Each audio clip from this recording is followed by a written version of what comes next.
네, 오늘 함께 은혜 받으실 하나님의 말씀은 히브리서 13장 16절 말씀입니다. 신약 369쪽에 있는 히브리서 13장 16절 한 절 말씀 제가 봉독해 올려드리겠습니다. 오직 선을 행함과 서로 나누어 주기를 잊지 말라. 하나님은 이 같은 제사를 기뻐하시느니라. 아멘. 하나님 아버지 감사드립니다. 오늘도 귀한 주일로, 귀한 교회로, 귀한 예배로 인도하여 주신 은혜를 진정으로 감사드립니다. 지금 이 시간 저희들이 지난 한 주일간 지었던 모든 죄악을 예수 그리스도의 십자가 아래 다 내려놓고 오직 저희들의 온 마음과 정성을 다하여 하나님께만 드려지는 예배를 통하여 하나님께서만 영광 받으시는 은혜의 시간으로 이 시간을 인도하여 주시옵소서. 모든 것을 감사드리오며 예수 그리스도의 이름으로 기도드리옵나이다. 아멘. 네, 오늘은 하나님이 기뻐하시는 예배라는 제목을 가지고 오늘 본문 말씀을 중심으로 하나님의 말씀을 증거하겠습니다. 의외로 하나님을 믿지 않는 사람들이 굉장히 많이 있습니다. 세상에 속해 있는 자들은 말할 것도 없거니와 교회를 다니고 있는 교인들 중에서도 하나님으로 믿지 못하는 사람들이 굉장히 많이 있다라고 하는 것인데요. 그 이유들도 굉장히 다양합니다. 어떤 부모님들의 어떤 체면 혹은 그 강권 이런 것들에 못 이겨서 그냥 발바닥으로만 교회를 왔다 갔다 하시는 분들도 계시고, 자발적으로 교회에 오셨다 하더라도 오랜 시간이 흘렀음에도 불구하고 도대체가 하나님이 하나님으로 믿어지지 않는다라고 하는 말을 하는 그런 경우들도 굉장히 많이 있습니다.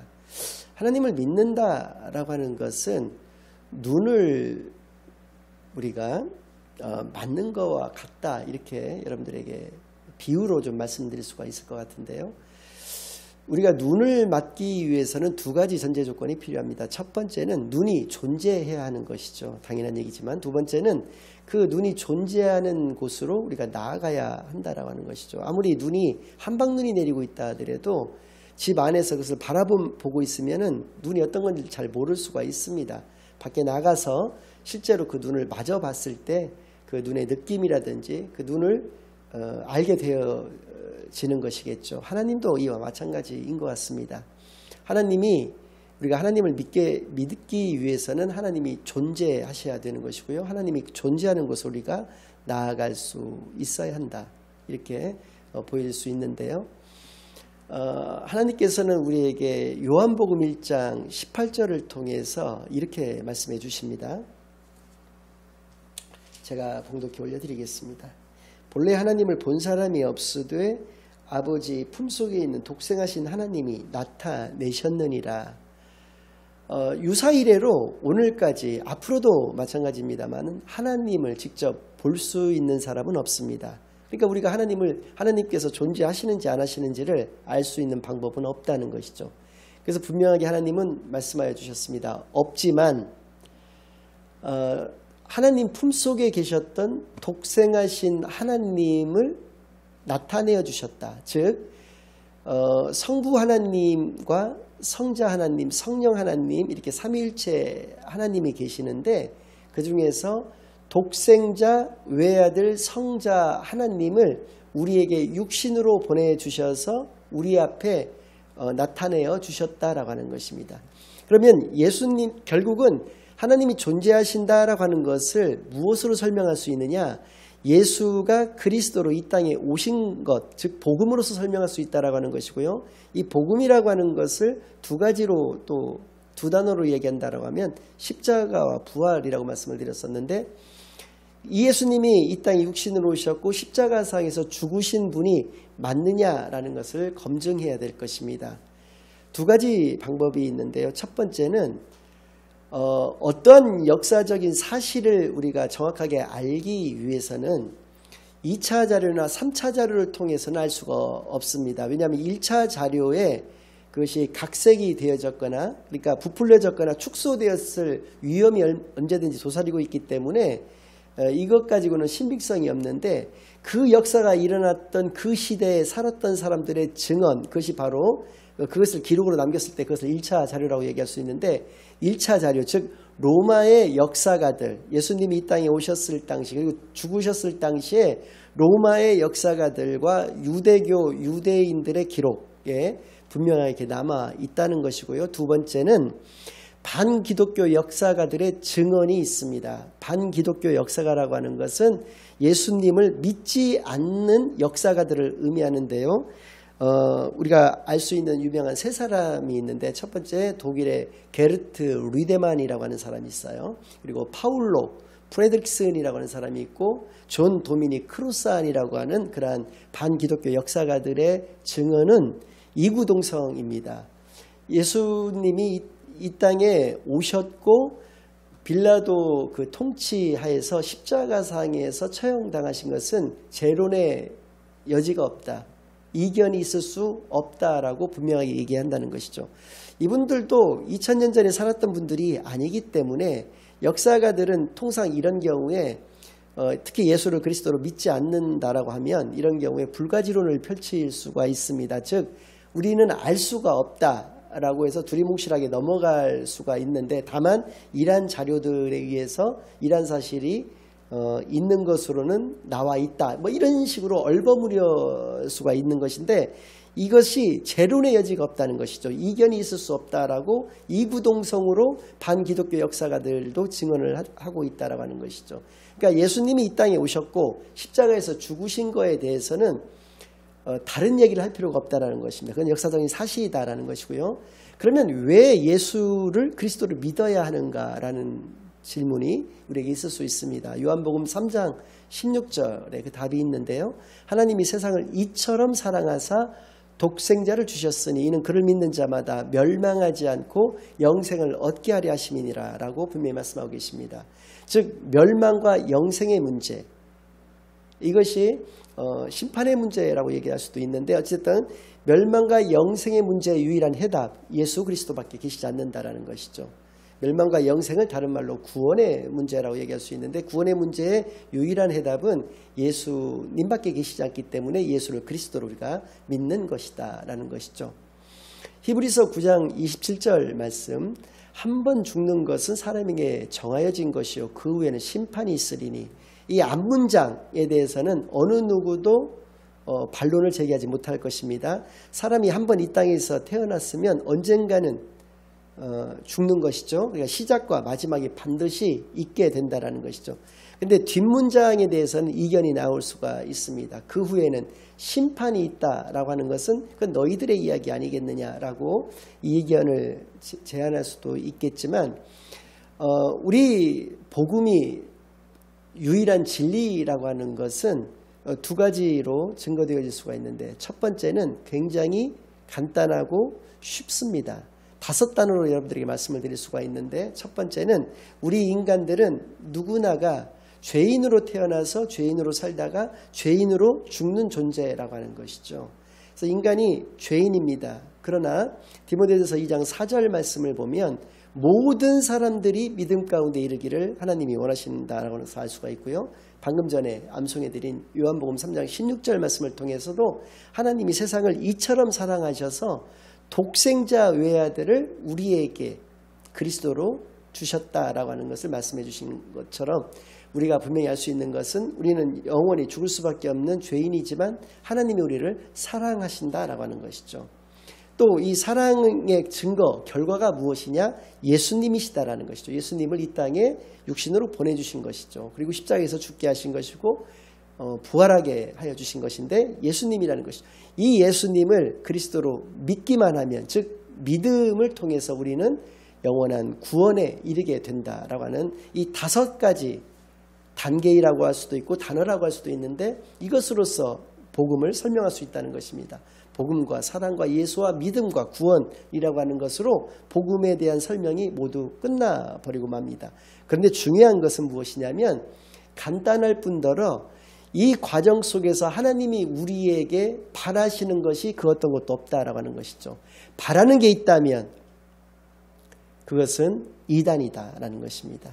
중세시대의 천주교가 그랬던 것처럼, 또 오늘날의 이단들이 그랬던 것처럼 돈을 하나님께서 바라시는 것도 아니고 우리에게 맹목적인 희생과 헌신을 바라시는 것이 아니라고 하는 것입니다.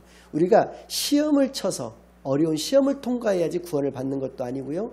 우리가 어느 일정 재산을 모아서 그 재산을 하나님 앞에 온전히 혹은 내 사랑하는 아이들을 제물로 바쳐서야지만이 구원을 얻는다든지 이런 식의 구원이 아니라 우리가 무조건 예수를 그리스도를 믿기만 하면 우리는 구원에 이르며 또 하나님께서 이 과정 속에서 우리에게 바라시는 것은 그 어떤 것도 없다라고 하는 것이 복음이 곧 유일한 진리라고 하는 것을 우리에게 증명해 주고 있는 것입니다. 그래서입니다. 고린도전서 1장 18절 말씀을 통해서 이렇게 또 말씀을 해주고 계시는데요. 십자가의 도가 멸망하는 자들에게는 미련한 것이요 구원을 받는 우리에게는 하나님의 능력이라고 분명히 말씀해 주셨습니다. 그렇습니다. 이 세상에 어느 종교가 십자가상에서 그렇게 비참하게 달려 죽은 그러한 인간을 믿는 종교가 있겠습니까? 멸망하는 자들에게 있어서는 이거는 말도 안 되는 그러한 미련한 이야기에 불과하다라고 하는 것입니다. 그러나 그 십자가의 도를 믿는 우리들에게 있어서는 그것은 바로 하나님의 능력이다. 즉 구원의 능력이다라고 하는 것을 우리가 알 수 있게 하여 주신다라고 하는 것이죠. 아무것도 하나님께서 바라시는 것도 또 다른 어떤 무슨 우리가 자격을 갖춰야 되는 것도 아닌 예수를 그리스도 오직 믿기만 하면 모든 과거의 문제, 현재의 문제, 미래의 문제, 죄악의 문제 모든 문제가 한꺼번에 일시에 해결된다라고 하는 이 복음만큼 간단하고 쉽고 또 우리로 하여금 유일한 진리라고 하는 그런 믿음을 갖게 하는 것이 어디 있겠느냐라고 하는 것을 이 말씀을 통해서도 알 수 있게 하여 주시는 것이죠. 예수님이 부활하셨다라고 하는 증거를 세 가지 관점에서 우리가 얘기해 볼 수가 있는데요. 첫 번째는 예수님이 십자가상에서 죽으셨다라고 하는 것입니다. 왜냐하면 십자가에서 죽으셔야지만이 부활하셨다라고 하는 말이 성립이 되는 것이기 때문에 그렇다는 것이죠. 그런데 지금까지 이 말씀은 여러분들이 드렸습니다. 이것은 분명한 역사적인 사실이라고 하는 것을 말씀을 드렸고 우리가 하나님이 존재하는 곳으로 나아가야 된다라고 하는 그 두 번째는 바로 예수님이 부활하셨다는 것을 우리가 믿을 수 있어야 한다라고 하는 것이죠. 그것이 바로 예수님을 체험하는 것이기 때문에 그렇습니다. 그 두 번째는 무엇이냐면 예수님을 믿던 제자들이 예수님이 부활하셨음을 믿었다라고 하는 것이죠. 어떻게 보면 당연한 얘기 같지만 또 설명을 들어보시면 꼭 당연한 것은 아닐 것입니다. 세 번째로는 예수님이 그리스도이신 것을 믿지 않았던 자들조차도 예수님이 부활하셨다는 것을 믿었다라고 하는 것입니다. 그 결과가 어떤 것인가를 조금 뒤에 설명을 드리겠지만 말씀드렸다시피 첫 번째는 설명을 드렸고 두 번째 예수님의 제자들이 예수님이 부활하신 것을 믿었던 것은 먼저 사도행전 2장 32절 말씀 제가 먼저 읽어드리겠습니다. 사도행전 2장 32절 말씀입니다. 이 예수를 하나님이 살리신지라 우리가 다 이 일의 증인이로다 라고 얘기를 하고 있습니다. 증인이라는 말은 내가 직접 목격한 것을 증언하는 사람을 증인이라고 얘기를 하는데요. 예수님께서 십자가를 지시고 처형장인 골고다 언덕까지 가시는 동안에 12명의 제자들은 모두 다 도망을 갔습니다. 왜냐하면 예수님하고 연루되었다는 것을 알게 되는 순간에 자신들도 십자가 처형을 당할까 봐서 두려워서 다 튀었습니다. 그런데 예수님께서 십자가를 지고 하시다가 너무 이게 힘드시니까 이게 자꾸 떨어뜨리니까 그 구경꾼들 중에 한 사람을 로마 병사가 잡아다가 예수님이 십자가를 대신 지고 골고다 언덕까지 올라가게 했거든요. 그게 구레네에서 온 시몬이었습니다. 예수님이 어떤 분이신가를 알고 온 것이 아니라 유월절 행사를 그 예루살렘에서 치르기 위해서 올라왔던 아프리카의 구레네에서 올라온 이 시몬이라는 사람, 예수님을 전혀 알지 못하던 사람이 예수님을 대신해서 십자가를 지고 올라갔다는 것이죠. 누가 졌어야지 마땅한 거냐면 갈릴리 시몬, 즉 예수님의 수제자라고 자칭 타칭하는 그 베드로가 그 예수님의 십자가를 지고 올라갔었어야 됨에도 불구하고 모두가 아까도 말씀드린 대로 다 도망갔기 때문에 제자들이라고 하는 것은 찾아볼 수가 없었거든요. 그랬던 자들이 이 예수를 하나님이 살리신지라, 즉 예수님이 죽으신 이후로 부활하셨다는 것이죠. 3년 동안이나 그 공생의 기간을 따라다니면서도 예수님이 그리스도이신 것을 이 제자들은 몰랐다는 것입니다. 그래서 예수님이 그냥 무기력하게 죽으시는 줄만 알았다는 것이죠. 그걸 수차례 예언을 해주셨음에도 불구하고 그때 당시에는 다른 생각 때문에 그것을 믿지 못하고 있다가 예수님이 부활하셨기 때문에 그것을 비로소 믿게 됐다는 것이죠. 그래서 우리는 앞으로 우리의 삶은 예수님이 그리스도라고 하는 이 증인의 삶을 살아가겠다라고 말씀하고 계시는 그 장면이 방금 전에 읽어드렸던 사도행전 2장 32절 말씀의 내용이 되는 것인데요. 이렇게 그들은 100% 예수님의 부활을 목격했던 사람들은 100% 처참한 죽음, 즉 순교를 당했습니다. 어떻게 처참했느냐 하면 사실 사도 바울과 같은 경우는 그나마 낫습니다. 참수를 당했거든요. 칼로 목을 이렇게 쳐서 단박에 죽었는데 또 그나마 또 괜찮았던 건 뭐가 있냐면 돌에 맞아 죽었던 스데반 집사님이나 예수님의 친동생 야고보 같은 경우 이것도 그래도 그냥 그런 대로 괜찮은데 화형도 있었습니다. 불에 태워 죽인다든지 예수님처럼 십자가에 못 박았다든지 십자가에 거꾸로 매달아서 못 박아 죽였다든지 뭐 꼬챙이 같은 걸로 엉덩이에서부터 시작을 해서 머리끝까지 꿰어서 죽였다든지 압축을 시켜가지고 그 기름을 막 짜서 그 기름으로 횃불을 밝히는 그 재료로 쓸 정도로까지 그렇게 잔인하게 죽였다든지 또 콜로세움 원형 경기장 안에 한 사흘쯤 굶은 사자들을 풀어서 사자 밥이 되게 했다든지 목만을 운동장 바깥으로 내놓고 글라인더 같은 것으로 목만을 이렇게 잘려서 죽였다든지 하는 식의 굉장히 그 잔인한 방법으로 순교를 그들은 당했던 것이죠. 그러나 그들은 두려움을 가지거나 그랬던 것이 아니라 찬송을 부르면서 기쁨 가운데에서 어떤 죽음의 형태든지 간에 그것을 맞이했다라고 하는 것입니다. 뿐만 아니라 자기의 자녀들, 가족들에게까지 예수가 그리스도라고 하는 것을 증거했다는 것입니다. 죽을 줄 뻔히 아는데도. 왜 그랬냐면 그들은 자신들의 죽음, 가족들의 죽음까지도 두려워하지 않을 수 있었던 것은 예수님이 부활하신 것을 보았기 때문에 그렇습니다. 즉 자신들의 죽음은 하나님 앞에서 그것은 그 죽음이라고 하는 문제는 아무것도 아니다라고 하는 것을 확신했기 때문에 그렇다는 것이죠. 자신들을 예수님처럼 부활시켜 주시거나 영원히 하나님과 천국에서 영원한 삶을 살게 해주실 것이라고 하는 믿음이 있었기 때문에 그들은 두렵지가 않았다. 그래서 예수를 믿던 제자들도 처음에는 그렇지 않았지만 예수님이 부활하신 것을 보고 나서 예수님을 그리스도로 믿게 되었다라고 하는 것입니다. 세 번째로 예수님을 믿지 않던 사람 두 사람만 예를 들어 드리겠는데요. 방금 전에 말씀드렸던 예수님의 친동생 야고보입니다. 마가복음 3장 21절 말씀을 보면 야고보뿐만 아니라 형제들, 친척들 모두가 예수님이 공생애를 시작할 당시에 예수님을 미쳤다라고 평가를 했습니다. 미치지 않고서야 자신이 하나님의 아들이라고 할 수가 없다라고 하는 것이죠. 그런 신성모독 중에서도 최고봉에 있는 신성모독을 할 수가 없다라고 하는 것이죠. 두 번째, 요한복음 7장 5절 말씀을 통해서 우리가 알 수 있는 것은 그 형제들이 예수님을 그리스도로 전혀 믿지 않았다라고 하는 것이죠. 그런데 야고보서 1장 1절 이 예수님의 동생이었던 야고보가 쓰신 이 서신서 야고보서 1장 1절에는 이렇게 고백을 하고 있습니다. 하나님과 주 예수 그리스도의 종 야고보는 흩어진 12지파에게 문안하노라. 이렇게 서신서의 시작을 장식을 하고 있는데요.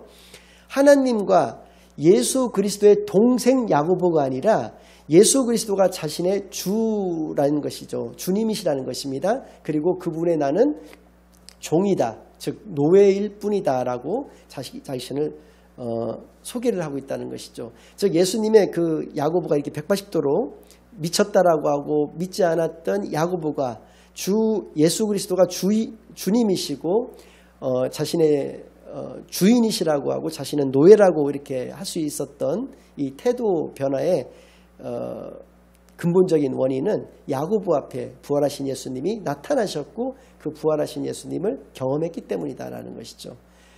무엇보다도 대표적인 인물은 사도 바울일 것입니다. 사도행전 26장을 보면 베스도 로마 총독 앞에와 아그리빠 그 분봉왕 앞에서 자기 자신을 변론하는 모습이 나오고 있는데요. 사실은 자기 자신을 변론하는 그 시간에 예수가 그리스도이신 것, 복음 증거의 어떤 기회로 삼고 있는 것을 알 수가 있는데요. 자신은 유명한 유대인이라고 하는 것입니다.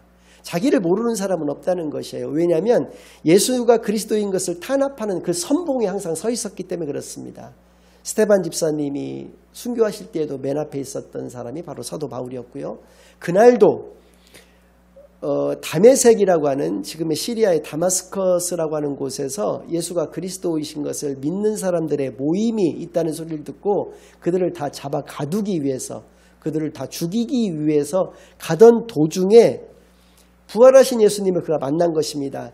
예수님이 부활하셨다는 말을 그도 들은 바가 있지만 그것이 다 제자들이 꾸민 얘기라고 생각을 했고요. 절대 있을 수 없는 얘기라고 그는 확신 가운데서 그렇게 탄압을 하고 있었던데 그 예수님이 자기 눈앞에 나타나신 것입니다. 그리고 그 예수님으로부터 자기가 사명을 전해받게 된 것입니다. 예수님을 경험했기 때문에 그의 삶은 180도로 달라질 수밖에 없었던 것이죠. 그랬던 그가 예수가 그리스도이시라고 하는 것을 자기의 모든 것을 바쳐서 증거를 하고 또 그 현장에서 증언하는 모습을 보면서 베스도라고 하는 사람은 이렇게까지 이야기합니다. 예수님이 그 형제들에게 당했던 것과 같이 네가 네 학문이 너를 미치게 만들었구나. 네가 미친놈이로구나 라고 하는 평가를 받게 되는 거고요. 아그리빠 왕도 마찬가지입니다. 네가 적은 소리를 가지고 나를 너의 도로 이끌려고 전도하고 있구나라고 그렇게 조롱하고 있었다라고 하는 것이죠.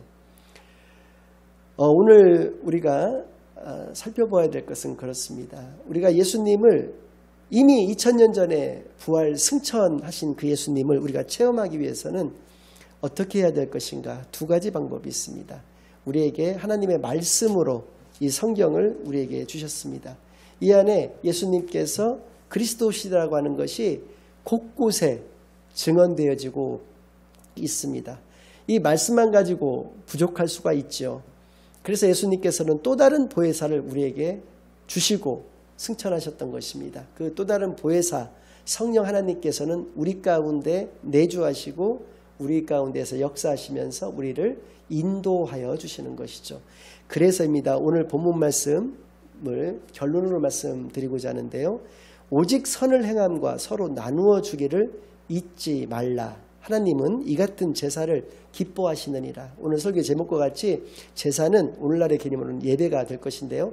하나님이 기뻐하시는 예배는 우리 자신을 산 제물로 하나님께 올려드리는 산 예배를 드리는 것일 것입니다. 이렇게 어떤 정해진 장소, 정해진 시간, 정해진 이런 형식에 맞춰서 드리는 예배뿐만 아니라 우리의 일상적인 삶이 하나님께 올려드리는 산 예배가 되어야 된다라고 하는 것인데요. 그래서입니다. 두 가지가 있어야 된다는 것이죠. 우리의 삶의 모습이 두 가지여야 된다는 것입니다. 첫 번째는 선을 행한다. 선이라고 하는 것은 하나님과 우리와의 관계가 좋은 관계를 선이라고 말씀을 드렸는데요. 이 선을 행한다라고 하는 의미는 복음을 증거하는 삶이다라고 하는 것이죠. 두 번째, 서로 나누는 그러한 삶은 어떠한 삶이냐? 우리가 가지고 있는 우리가 하나님의 자녀이기에 하나님의 사랑을 실천하는 그러한 삶의 모습이다라는 것을 분명히 기억해서 선을 행하고 서로 나누어 주기를 힘쓰는 귀한 하나님의 자녀다운 온전한 삶만이 우리 삶 가운데 있기만을 예수 그리스도의 이름으로 간절히 축원합니다. 아멘.